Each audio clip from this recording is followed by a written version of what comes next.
Welcome back to the You Only podcast.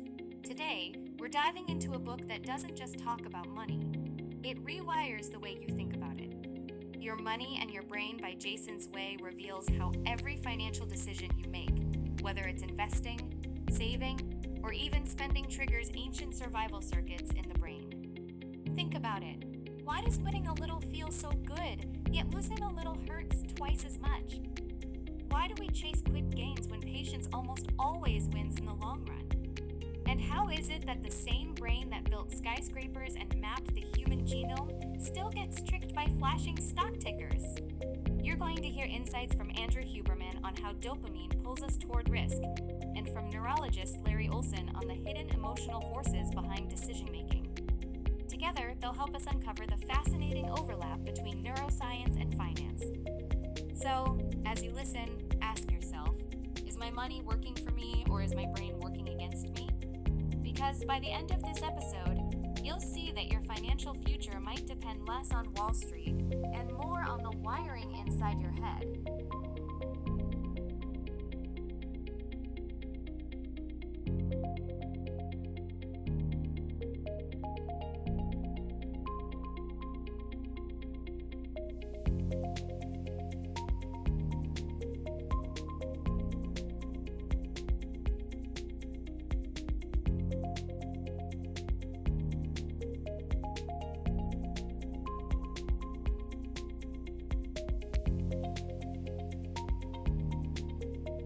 Why does it feel like no matter how hard some people work, they just can't get ahead?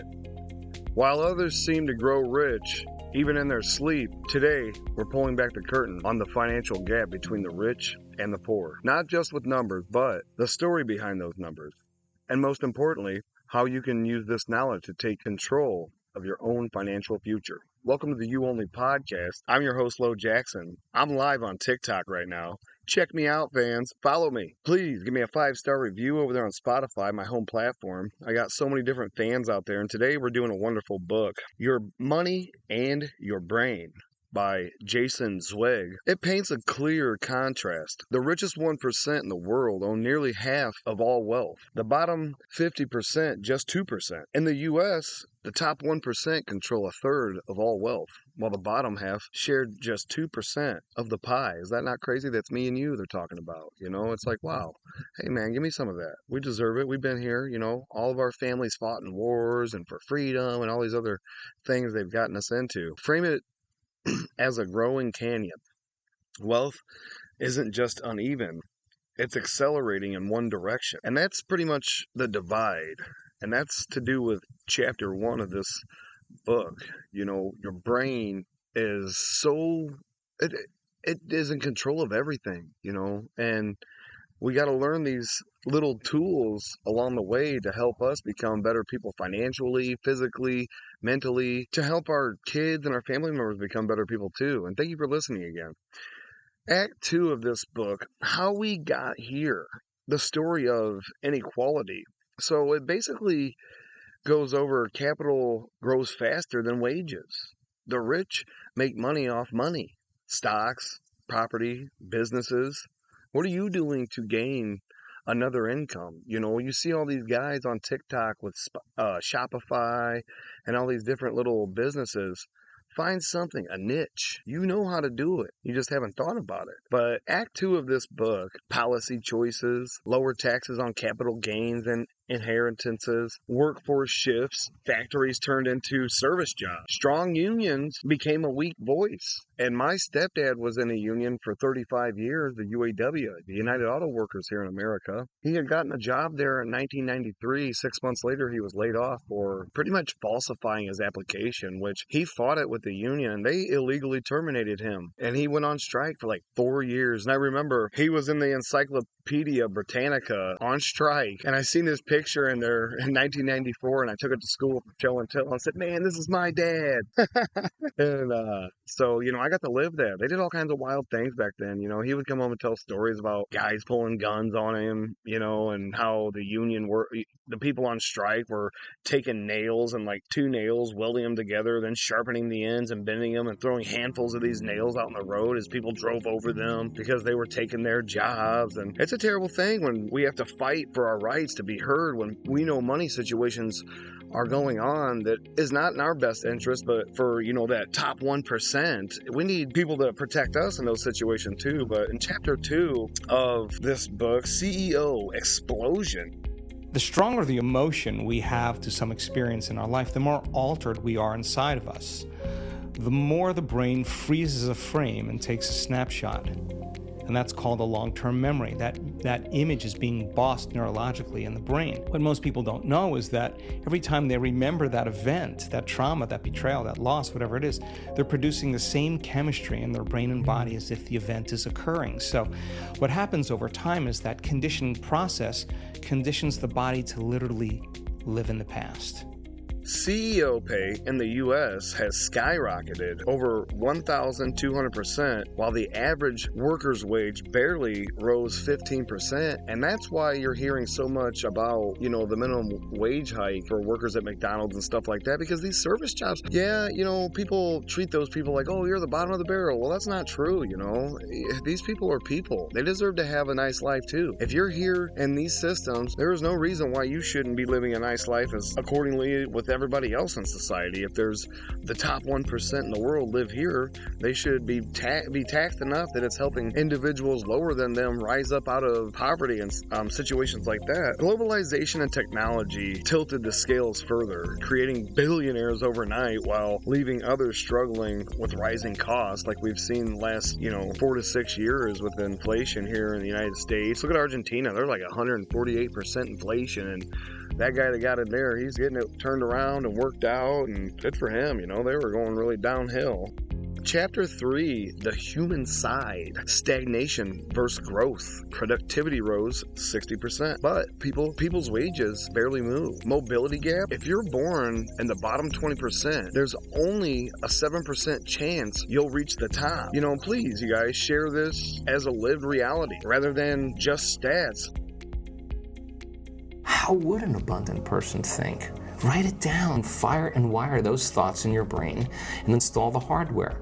Keep doing it with attention and intention. It becomes the new voice in your head. It becomes a software program. Then say, okay, how am I going to be in my life today? What would an abundant person, how would they behave? Close your eyes and rehearse in your mind how that person would walk, how they would breathe, how they would smile, how they would greet people, how they would be on Zoom calls, how would they be in traffic, how would they be at dinner. In the act of closing your eyes and mentally rehearsing the act, if you're truly present, the brain does not know the difference between the real life experience and what you're imagining.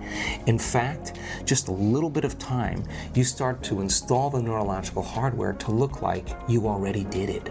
Now the brain is no longer a record of the past, it's primed for the future. Now all you gotta do is step into the footprint. Keep doing it, it becomes a software program. You start acting like an abundant person. Give this some thought. Think about how your mind really learned finances. What was it like in the beginning when they were teaching you about money? What did your parents act like when they got their paychecks? Those types of emotions, kids take their parents' acts on completely at times. And sometimes we put our individual selves in the corner and we have several different people in our heads guiding us our whole lives while our individual self is set to the side because we never took the time to realize our identity had been taken over by different identities in our families that we thought we were supposed to be being like these people or whatever. Stagnation versus growth. Productivity rose 60%, but most people's wages barely moved, and we see that still in America today. And mobility gap, that's always been a problem. If you're born in the bottom 20%, there's only a 7% chance you'll reach the top. And you see tons of ads where get rich quick, Shark Tank, sell your business to me, and everybody's like, oh, I got an idea, I'm going to go on there. Well, so many fads come and go and so many products flop so fast. It's unreal. For many, the finish line keeps moving further away. Imagine running faster every year only to realize the track itself is getting longer. And sometimes in life it feels like that. Are you on a track right now that you're feeling exhausted? Are you still running a race that you've been running for 10, 20, 25 years? And you're to the point now where your mind is literally blown by how many times you've had to deal with emotional hiccups, outside interferences that you never planned for, and you're going to that 9 to 5, never having any kind of investing knowledge or skills or anybody to ever give you those skills to empower you to develop these. It took me 6 years to really learn about the stock market and how it worked, and it took me using my own money and playing around until I got to a point where, I know how to gamble pretty much on the stock market, and it's paid off, and I also have another portfolio where I don't ever touch any of that stuff, and I constantly put money in there where I feel that it's going to grow and provide me a nice life when I'm done working. And that's what you guys should be focused on too, because at the age of 18, each individual out there should be saving every single week. At the age of 18, you should be saving $75 until you're 30 years old. And then, you get to back it down to, I think, 50, or it might be $60 at 30. And then, by the time it's retirement time, if you save $75 every paycheck all the way up to the point of retirement, you'd be well set off and you'd never have anything to worry about. But if you don't do that at 18 and you wait till you're 30, at 30 you would literally have to save $1,000 a month just to catch up for not saving 18 to 29. And that's what people don't understand, because you're thinking, oh, I'm taking this money and I'm using it right now because I need it. We're doing without. But if you don't plan for the future will plan for you. And usually when the future plans for you, that means that it's leaving you in the dust and you have nothing but, traumatizing moments of, I didn't plan, now this is going on, I don't have the money, the resources, things like that. So we have to really get our emotional intelligence, our neuroeconomic mental status to a point where we understand finances, that it's not, savings is everything. And if I keep saving, I'm going to get rich. No, it's not, man. You got to invest. You got to literally look to buy into a company somebody's building, make money. You got to collaborate with people and find ways, little into software companies that are startups. They got angel investors out there. Be a person that's looking to build a life that you don't have to work yourself to death in this situation. And I do a podcast on the 4-hour work week. You should go back and check that one out. I don't know if that guy is still living that life, but he gives you all types of math calculations and how to live that lifestyle. And that was pre-COVID, but it was kind of interesting. Thank you guys for listening to the You Only podcast. And hopefully you're enjoying your business and your brain by Jason Zweig. Chapter 4, Why This Matters to You. Explain how financial stress blends into mental health. Because I wrote this down because I wanted to explain to you that when you're stressed out, it's hard because your mind is in a state where you are in pretty much survival mode. If you're not capable of making the emergency nest egg, that's $1,000. Every single individual in the whole world needs to do that. And it's unfortunate that some can't. And I know you're listening out there. I feel for you. Trust me, I do. It's not fair. And I understand why people look to globalization and making the cultures of the world rise up. And unfortunately, like in my book, Propaganda, there's a silent executive arm in the world that really has all that money and can do anything they want to. And they use us to, I don't know, as experiments and all kinds of things, I feel. But maybe I'm wrong. Those are my own thoughts. And you're entitled to think what you want to about me in this podcast. And that's fair, because this is a free space, an open space. And that's why I did this podcast, because I am not always right in everything that I think and feel. But I feel like my education, my intelligence, and my experience gives me enough clout to step onto this platform and give you some decent information to empower you to help somebody or yourself, and hopefully yourself more than somebody, because it always takes that extra love for yourself.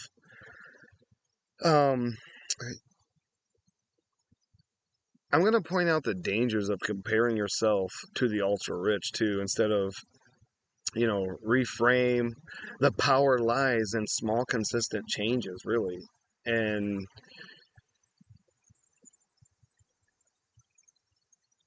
it's not good to compare yourself to somebody that has money, because they develop themselves in such a way, or the people that surrounded them in their upbringing develop them in a certain type of way, that they have a different thinking pattern than most of us. And that is why you surround yourself with people like that. No matter what you have to do, you should have a lawyer you surround yourself with. You should have a dentist. You should have all these people that you need in your life that should surround you and give you the knowledge you need to empower you to become someone like them. And that's what humans should be about. But unfortunately, a lot of us get hooked into our lower selves, and we want to hang around people that are stuck in emotions. Well, this person said that, or this person said this, they did that, they did this, all that stuff, because that's lower self, You have control over all that stuff. Don't let it bother you. Thank you for listening to the You Only Podcast. This is Lo Jackson. I'm going to share one technique that'll absolutely change your life that 95% of the American population and the world are not even aware of. And you know what it'll do? It'll shrink the amygdala. It'll increase the power of the prefrontal cortex. And it'll absolutely give you the opportunity to go to the next level in your life, no matter what's going on in your life at this moment. And it's called intentionality. And all you need to do for 4 weeks is invest 2 minutes a day, just 2 minutes. And what do you do in those 2 minutes is so miraculous that most people aren't aware of, is you pause, you reflect, and you ask yourself and think about how you want your life to be.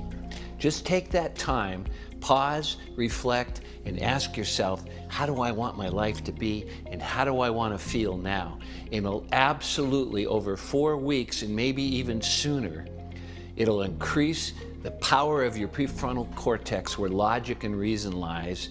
It'll make your amygdala calm and stop the cortisol drip that shortens your life. And it'll allow you not to have to change your life, just change your lens. What are you thinking about? Get ready.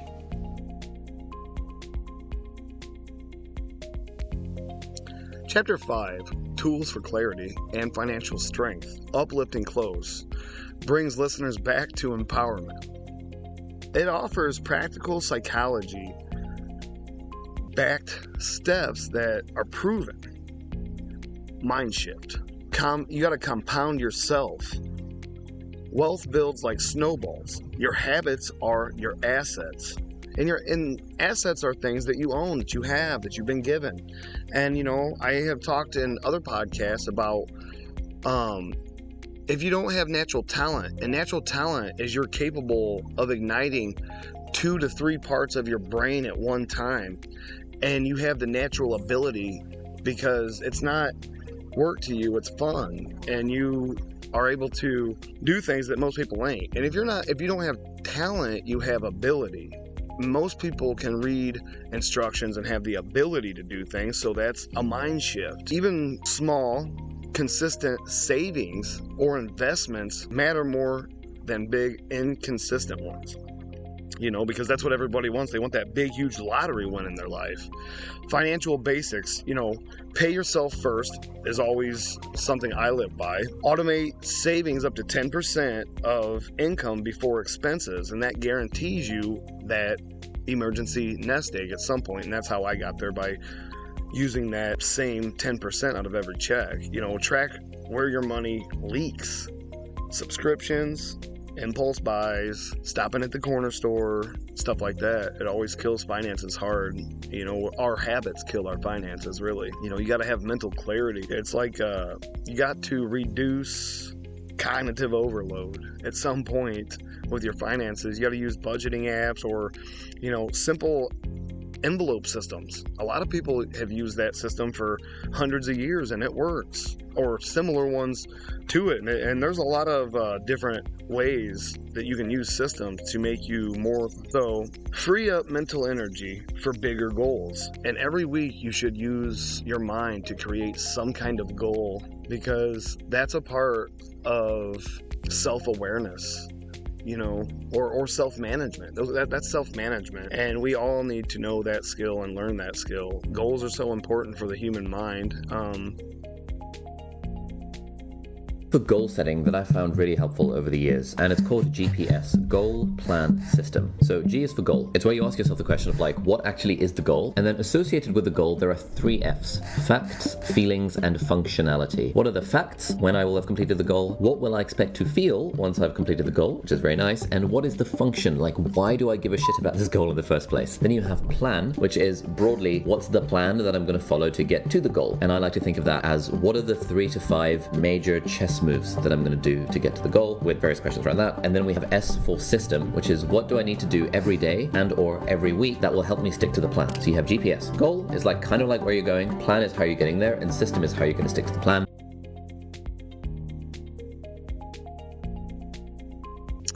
Invest in knowledge. That's an important part for me, and that's why I do this podcast, because I'm investing in my knowledge when I do this, and I'm investing in your knowledge when I do this. So it's important to me and I love it. So read books on finance. That's what I did, and psychology, to help get a better understanding of how our brains work and how we have impulse decisions and all kinds of different mental hang-ups that can cause us to be impulse spenders even, a lot of people when they get hurt and upset, they go shopping.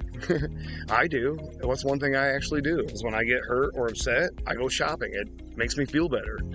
I don't know why. It's just something, it's like a gift. Somebody bought me a gift. It was myself. Community and growth. Excuse me.